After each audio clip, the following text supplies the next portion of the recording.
이사야서 40장 1절에서 8절 말씀까지입니다. 찾으셨죠? 자, 우리 교독합니다. 너희 하나님이 이르시되 너희는 위로하라. 내 백성을 위로하라.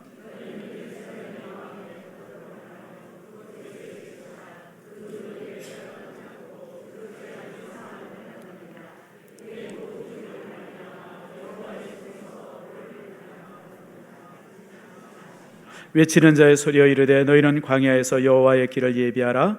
사막에서 우리 하나님의 대로를 평탄하게 하라.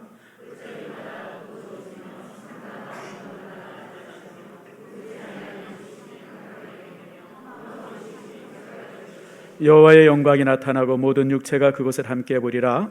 이는 여호와의 입이 말씀하셨느니라.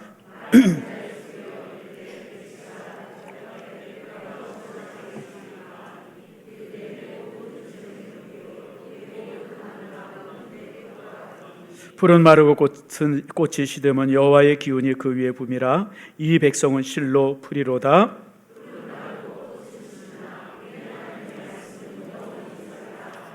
아멘. 기도합니다. 하나님 감사합니다. 주께서 사랑하셔서 오늘 시간 이처럼 저희들 주의 전에 오게 하시며 또 오늘 이 시간에 이렇게 또 주의 교회에 귀하게 등록한 귀한 성도 있습니다. 아버지 이형신 집사 하나님 붙들어 주시고 주의 교회에 가족 되게 하시며 또 주의 교회 일꾼 되게 하시며 하나님 나라의 아름다운 사람 되도록 주여 복을 내리워 주시옵소서. 아버지 하나님, 오늘 이 시간 또 말씀을 들을 때 말씀이 우리에게 힘이 되게 하시고 말씀의 능력이 되게 하시고 말씀의 권세가 우리를 치유하시는 놀라운 축복 내리워 주시옵소서. 감사드리고 예수님의 이름으로 기도드립니다. 아멘. 여름 잘 지내고 있죠? 예, 살아있는 거 보니까 잘 지내시는 것 같아요. 아이고, 이번 주간에 참 굉장히 덥더라고요. 여러분 굳건히 살기를 축복합니다. 그리고 특별히 이런 여름에 여러분 잘 쉬세요. 쉬는 것도 하나님의 일이에요.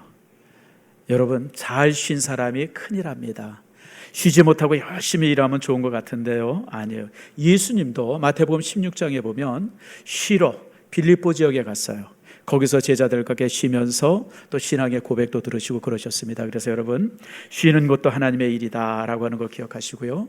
특별히 8월 이 더울 때 여러분의 삶 속에 정말 이렇게 좋은 일이 많아지고 또 이렇게 미소 띄는 일이 많아지기를 축복합니다. 우리 그런 의미에 있어서 우리 옆분들과 한번 인사합니다. 축복합니다. 사랑합니다. 건강하세요. 우리 뒷사람이랑도 좀 인사하세요. 축복합니다. 사랑합니다. 건강하세요. 어떤 한 80 먹으신 어르신이 하나님의 부름을 받아 천국에 갔대요. 천국에 가서 이렇게 보는데 이 젊은 애 하나가 막 인사를 안 하고 그러더랍니다. 그래서 불러다 세워놓고 야단을 쳤답니다. 이놈아, 너는 예매비도 없느냐? 어른 보면 인사해야지. 그랬더니 젊은 친구가 딱 쳐다보더니, 야, 나는 임준열한테 죽었는데 이게 방금 온 게 그러더랍니다. 뭐 우습게 얘기해요. 우습게 얘기인데 여러분 서로 간에 좋은 인사들 많이 하려는 얘기입니다. 반갑게 인사하고 즐겁게 인사하고 그럴 수 있기를 바랍니다. 그럼에도 불구하고 요즘에 참 이렇게 힘든 일이 많죠. 여러분 참 우리나라는 참 위기입니다. 지금 여러분 청년 실업만이 문제가 아니라 지금 나라 전체가 사느냐 죽느냐 이 기로에 있어요. 여러분 흥분한다고 문제가 해결되는 게 아니에요. 여러분 이럴 때일수록 우리가 더 냉정해져야 돼요.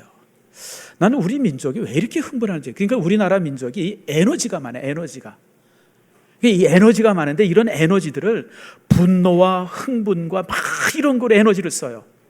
그러니까 정작 써야 될 곳에 쓰지를 못해요. 사실 요즘에 우리나라 주변에 일어나는 일들이 굉장히 참 위험한 일들이 많이 일어납니다. 벌써 한 2주 됐나요? 러시아 항공기가 우리나라 이렇게 침범했는데 공포탄을 쐈다. 나는 여러분 등골이 오싹했어요. 여러분 러시아가 어떤 나라예요, 여러분들? 세계 2위의 군사 강국입니다. 원자폭탄의 숫자는 미국보다 많이 가지고 있는 나라입니다. 아니 아무리 겁이 없어도 여러분 소련 군용기에다가 총 쏘면 돼요? 혹시 여기 우리 나는 이게 우리나라가 정말 겁을 상실했구나. 참 그런 생각해 봅니다. 여러분 이런 게 흥분하고, 그러니까 인터넷에 보니까 뭐 아이고 우리나라가 국격이 상승이 됐다고 그러고 뭐 실탄을 쏘라. 이건 참 애들. 여러분 어떻게 소련 분용기에다가 공포탄을 쏴요? 한 몇 달 전이죠. 일본의 이렇게 비행기가 우리나라 군함에 왔을 때 이렇게 레이더를 쐈는데 그 레이더가 이게 사격 통제 레이더, 일반 레이더가 아니라 그거였다고 일본 사람들이 얼마나 분노했습니까? 여러분 레이더만 쏴도, 레이더만 이렇게 비춰도 이렇게 분노하는 건데 군용기들끼리. 여러분 공포탄을 쐈다 그러는 게 내가 참 우리나라 군인들이 참 열심히 득심한데 이게 이러다가 진짜 큰일 날면 어떡하려고. 여러분 아군을 많이 만들자.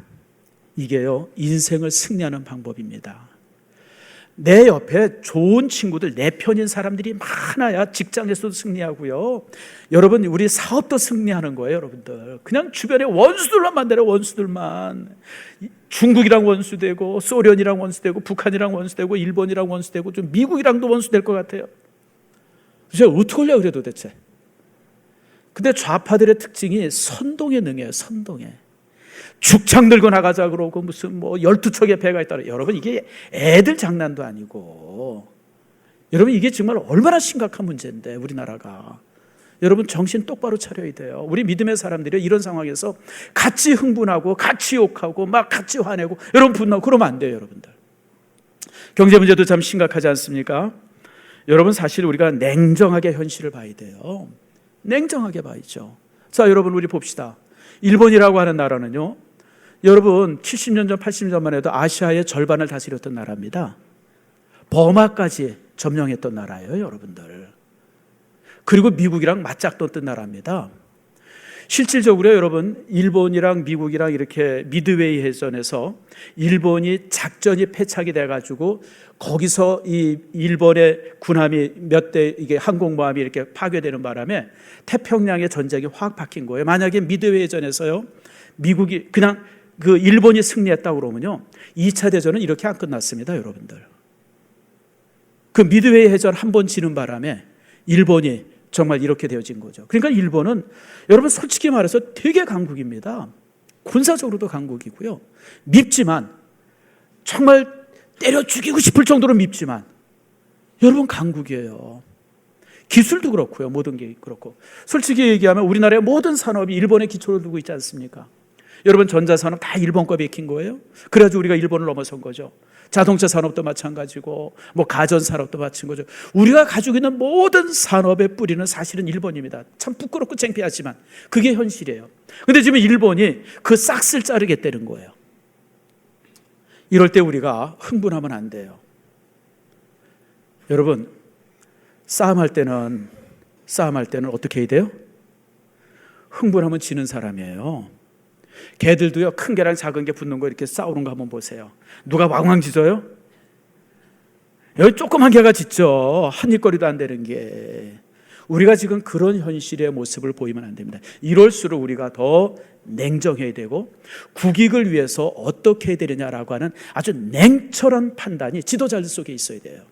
특별히 지도자들이 그런 게 안 돼 있으면 우리 믿음의 사람들이라도 그런 생각을 가져야 됩니다. 나라의 미래를 위해서, 국가를 위해서, 민족을 위해서, 우리 자녀들을 위해서 어떻게 선택하고 어떻게 하는 것이 가장 지혜로운 것인가라고 하는 그런 모습이 되죠. 그래서 위급할수록 흥분하면 안 되고요. 힘들수록 심각할수록 여러분 화내면 안 되는 겁니다. 냉정해야 되고요. 이런 부분들 속에서 그래야죠.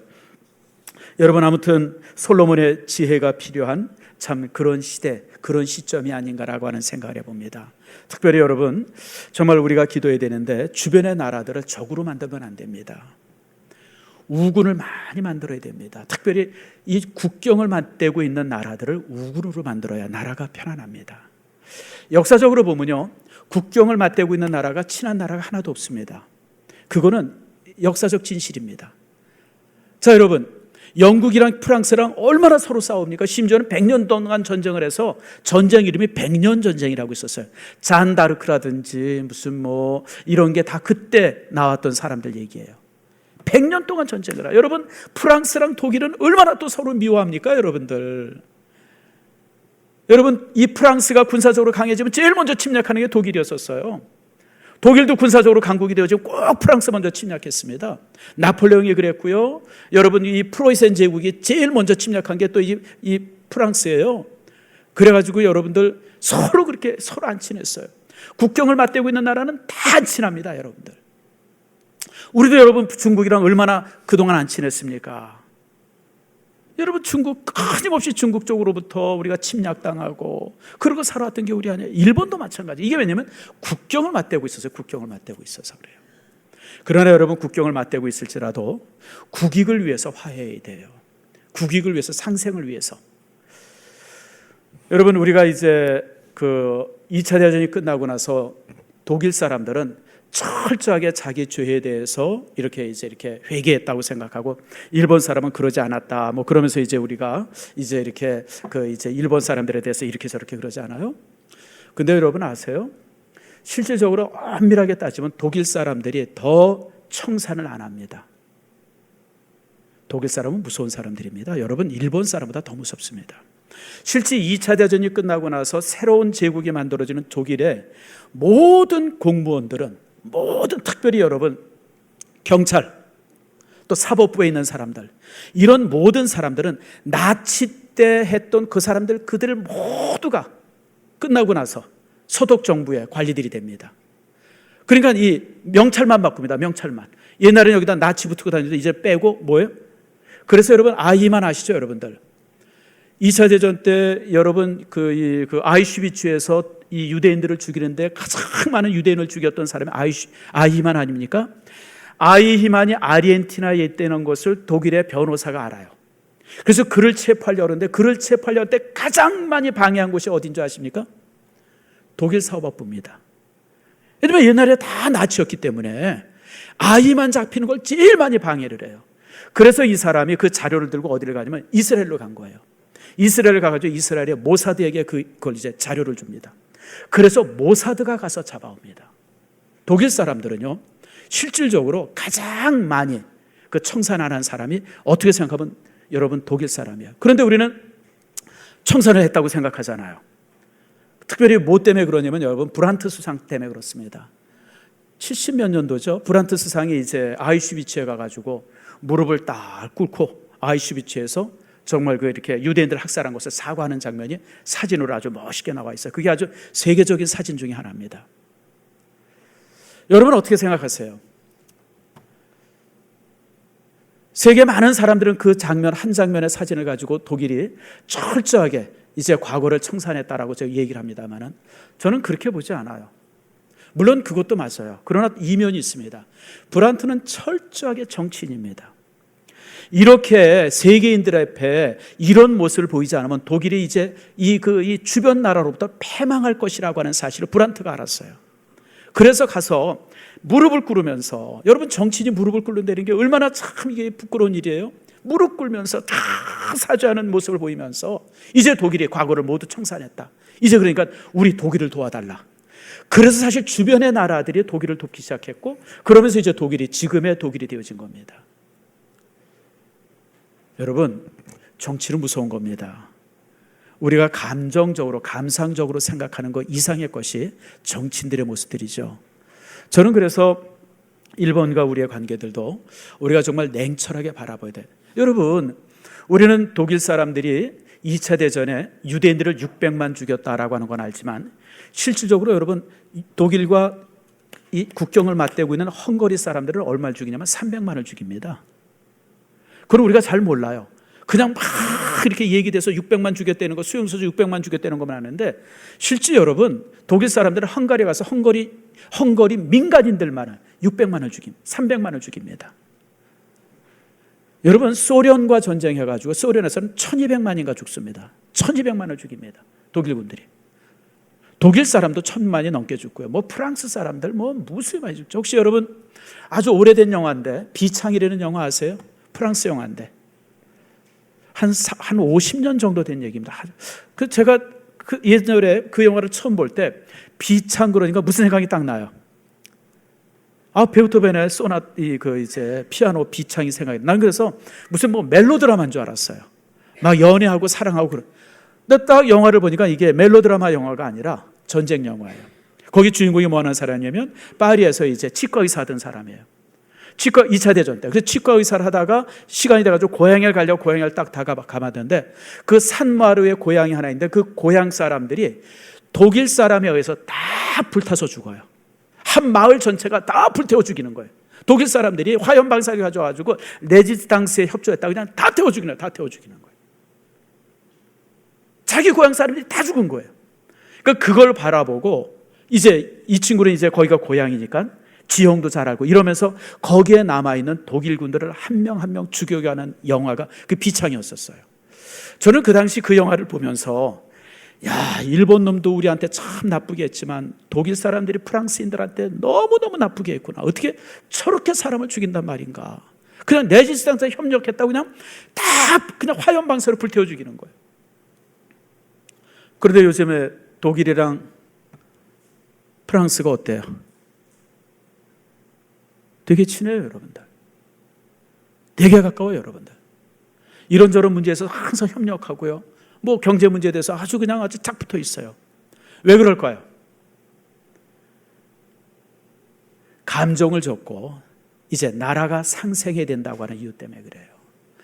정말 2차 대전 때 독일군이 했던 짓을 보면 그냥 막 죽이고 싶지만 그러나 여러분 나라가 살아야 되잖아요. 백성이 살아야 되잖아요. 더 이상 이렇게 폐허의 모습을 그대로 가지고 있으면 안 되잖아요. 그래서 사실 우리가 일본과의 모든 관계도 어떤 감정의 관계가 아니라 이익의 관계 속에서 다시 살펴봐야 됩니다.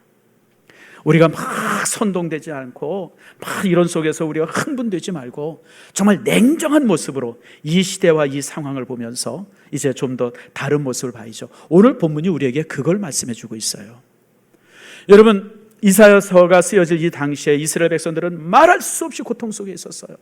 뭐 이런저런 어려움들, 전쟁들, 침략들, 뭐 그냥 막 이런 수없이 많은 어려움들이 그들 삶 속에 그렇게 많이 있었는데 오늘 하나님께서 이사야에게 뭐라 그러냐면 위로하라 라고 명령하고 있어요. 위로해라. 왜 위로하냐면 그런 위로가 백성들을 평화롭게 할 수 있고 그런 위로가 다시 회복이 될 수 있기 때문에 그래요. 여러분 사실 이사야도 위로받아야 될 사람이에요. 그도 힘들고 어려워요. 그런데 오늘 하나님께서는 이사야에게 너는 위로받는 사람이 아니라 위로하는 사람이 되라고 말씀하고 있어요. 이 말씀에서 모티브가 돼가지고 되어진 유명한 시가 하나 있죠. 그게 프란시스가 쓴 평화의 기도라고 하는 시입니다. 거기 내용이 이렇죠. 주여 나를 평화의 도구로 써주소서.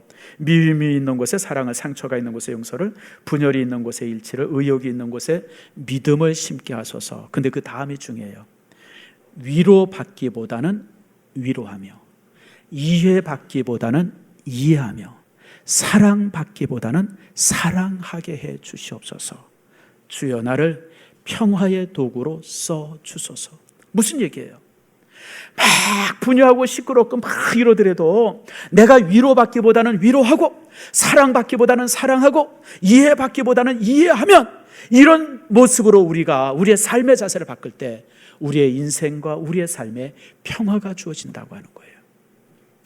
여러분 우리 민족이 아까도 말씀드린 것처럼 에너지가 많아요. 이런 에너지를 분노에 쏟아붓고 흥분에 쏟아붓고 막 이러면요 여러분 결국 망할 수밖에 없어요. 이런 에너지를 우리가 어디에 써야 돼요? 위로하는 데 써야 되고 평화를 위해서 써야 되고 이해하는 데 써야 되고 우리가 정말 더 좋은 나라를 후손에게 물려주기 위해서 정말 이런 모습으로 우리가 정말 위로해야죠. 이렇게 위로가 되어질 때 우리 민족은 정말 더 나은 미래를, 여러분 한국 사람들이 가지고 있는 에너지가 얼마나 대단해요. 우리가 6.25 끝나고 나서 이제 70여 년 동안 우리 민족이 이룬 것은요 세계 모든 사람들이 바라볼 때 기적이라고 합니다. 여러분 우리가 보통 이제 독일이 일어난 기적을 나인강의 기적이라고 그러지만 실제 그 나인강의 기적은 미국이 철저하게 원조함으로 만들어진 기적입니다. 왜냐하면 이제 소련이 이제 자꾸만 서진을 하려고 그러는데 그 서진하는 소련을 막을 수 있는 나라가 독일이었었어요. 그러니까 할 수 없이 독일에게 이 미국이 모든 걸 퍼부어줍니다. 그래서 여러분 유럽 안에서 미국의 말을 가장 잘 듣는 나라가 독일입니다. 이 미국의 원조를 해서 독일이 발전했기. 그러니까 여러분 라인강의 기적과 한강의 기적은 차원이 다릅니다. 라인강의 기적은요, 미국의 전폭적인 원조로 인해서 이루어진 기적이라 그러면 한강의 기적은 우리의 피와 땀으로 이룬 기적이에요. 물론 그동안 이제 이렇게 미국의 원조도 있었고 모두 원조도 있었지만 사실은 여러분 그것보다도 우리 선진들, 우리 윗선대들의 그 피땀 어린 노력으로 이룬 것이 지금 이 모습이에요. 우리가 이렇게 이제 큰 기적을 이룬 민족이 우리 민족입니다.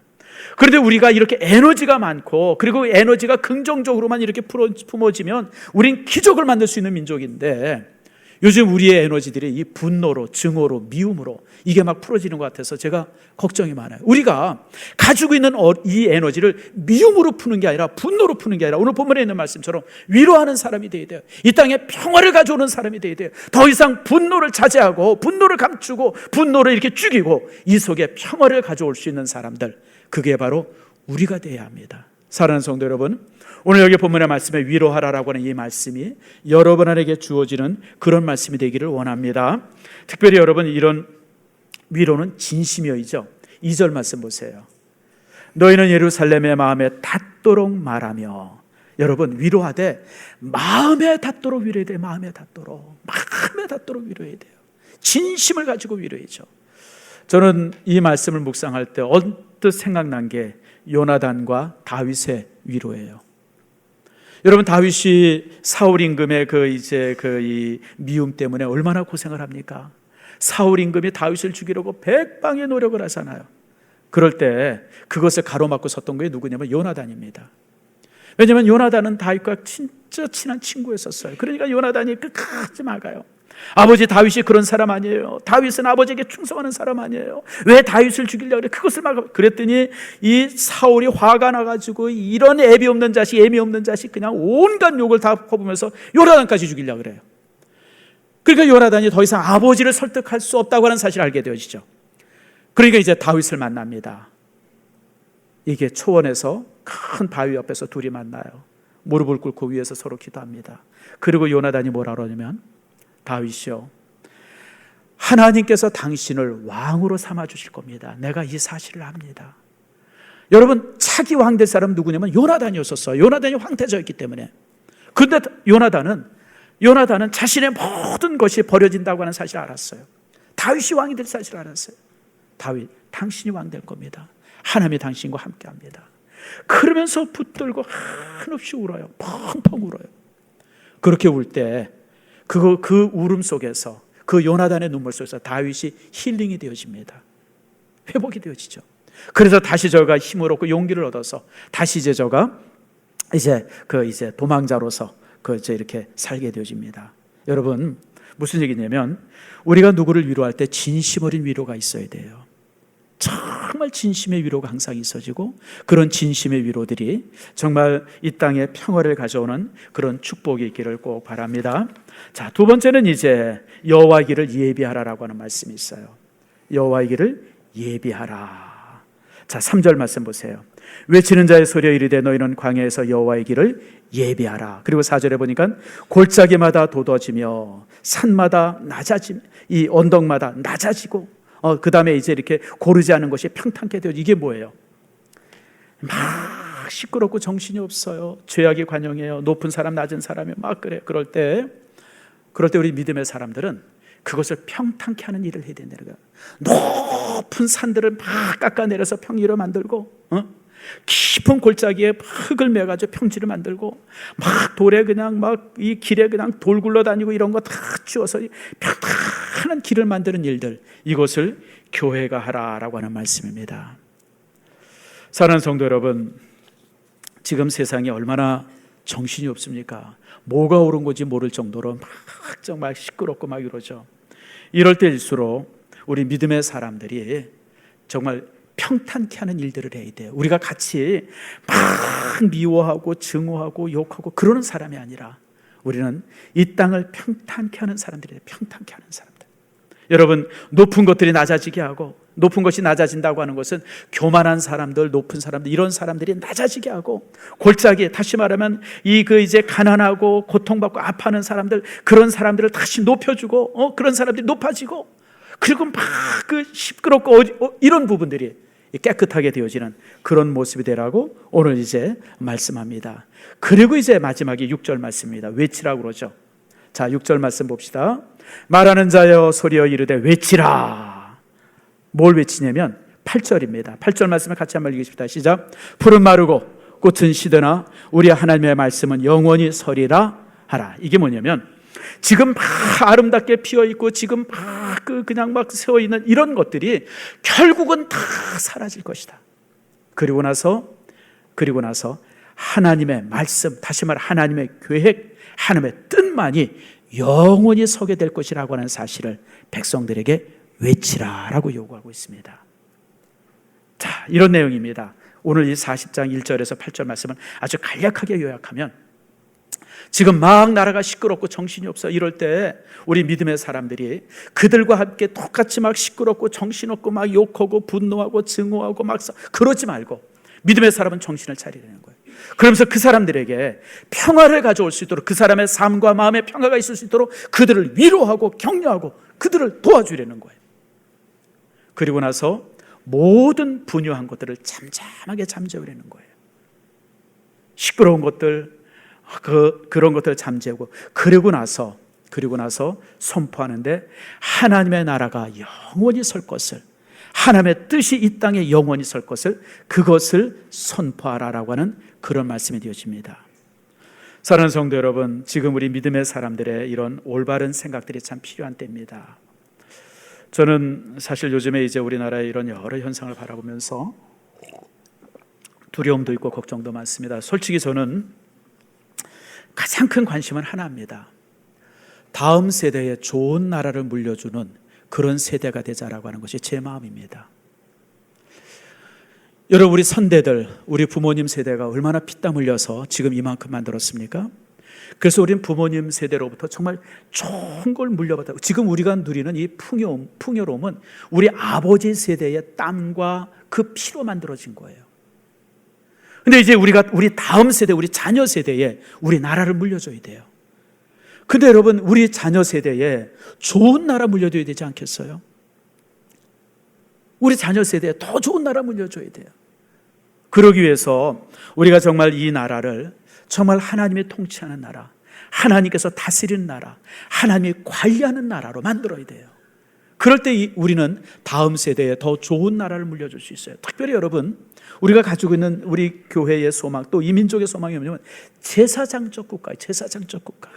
이 나라가 온 나라를 좋게 하고 온 나라를 하나님께 이끄는 그런 제사장적 나라가 되게 하는 것, 그것이 우리 민족과 또 우리 교회의 소망 아닙니까? 여러분, 우리가 가장 염려해야 될 것이 국수주의입니다. 내셔널리즘이라고 그러죠. 우리 민족만 잘 살겠다고 하는 국수주의를 버려야 돼요. 예수 믿는 사람은 이것 버려야 돼요.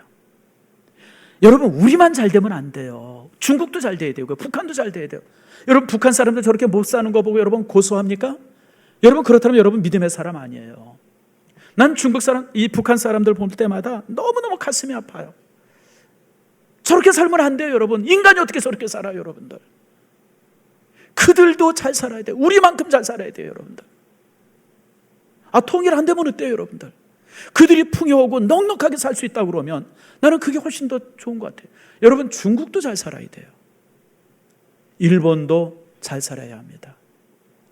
여러분, 일본 사람들, 정치인 몇몇 사람들 때문에 우리가 지금 이렇게 그러고 있지만 여러분, 일본의 대다수의 사람들이 얼마나 괜찮아요. 저는 개인적으로 알고 있는 일본 사람도 있고요. 제가 일본에 이렇게 가보면요, 참 사람들 괜찮아요. 특별히 일본 시골이나 이런 데 가보면 사람들이 얼마나 순박한지 몰라요. 여러분, 그 사람도 잘 살아야 돼요, 여러분들. 왜 그 사람들 못 살도록 우리가 그렇게 그럽니까? 세계 모든 사람들이, 이게 기독교인의 마음이에요. 우리 모두가 잘 살아야 돼요. 정치 몇몇 사람들에 의해 가지고 되어지는 그런 잘못된 결정이나 그런 것에 우리가 휘둘리면 안 돼요. 우리 백성들은, 우리 특별히 믿음의 사람들은 다른 모습이 되어야 돼요. 우리가 위로하고 정말 이 땅에서, 이런 상황 속에서 이 땅에 평화를 가져오도록, 진정한 평화가 있도록 위해서 우리가 정말 기도하고 애써야 하고, 그래서 우리 안에 있는 증오와 미움들, 이거 버리고요, 여러분들. 여러분, 제발 미워하지 마세요, 여러분들. 여러분, 사람은 다 이기적이에요. 이기적이지 않은 사람 한번 손 들어보세요. 나는 여러분들에게 이기적이 되라고 요구합니다. 여러분, 너무 이타적인 사람이 있어요. 너무 다른 사람들만 그런 사람들이 꼭 우울증에 걸립니다. 아세요, 여러분들? 우울증에 걸리는 사람의 특징은요, 그냥 애들만 위해서 살고 남편만 위해서 살고 그냥 자식들만 위해서 살고 이러던 사람이 딱 50 넘으면 꼭 우울증에 걸려요, 여러분들. 자기를 위해서 시간도 써야 되고 자기를 위해서 돈도 써야 돼요, 여러분들. 좀 이기적인 사람들이 행복해지고요, 이기적인 사람이 건강합니다. 하나님께서는 4가지를 사랑하라 그래요. 한번 따라합시다. 하나님 사랑하고, 두 번째가 뭘까요? 나 사랑하고, 세 번째는요? 세 번째가 이웃 사랑이에요. 네 번째는 물질 사랑이에요. 근데 여러분, 성경은 첫 번째, 세 번째만 자주 나오죠. 하나님 사랑하라는 얘기가 자주 나오고 이웃 사랑하는 얘기는 자주 나와요. 두 번째, 네 번째가 잘 안 나와요. 왜 잘 안 나오는지 아세요? 하나님의 말씀 안 해도 잘하니까. 자기 사랑하고 물질 사랑하는 거 하나님의 말씀 안 해도 너무너무 잘하니까 그건 얘기를 안 해요, 그냥. 근데 여러분, 이게 사랑의 순서예요. 다시 한번 얘기합시다. 하나님 사랑, 나 사랑, 이웃 사랑, 물질 사랑. 이게 사랑의 원리입니다. 여러분, 그러므로 여러분들이 이런 그 원리를 잘 기억하면서 여러분, 정말 우리가 정말 이 땅에 평화를 가져오는 사람이 되어야 돼요. 더 이상 여러분들이 증오의 자신을 버리지 마세요. 여러분, 항상 여러분 마음을 이렇게 위로로 채우고 또 사랑으로 채우고, 정말 이런 가운데서 여러분 스스로가 이 땅에 평화를 가져오는 사람이 되어지고, 그래서 이 민족의 평화, 그리고 온 나라를, 온 세계를 평화롭게 할 수 있는 제사장적 국가의 시작이 여러분 자신이 되어지기를 축복합니다.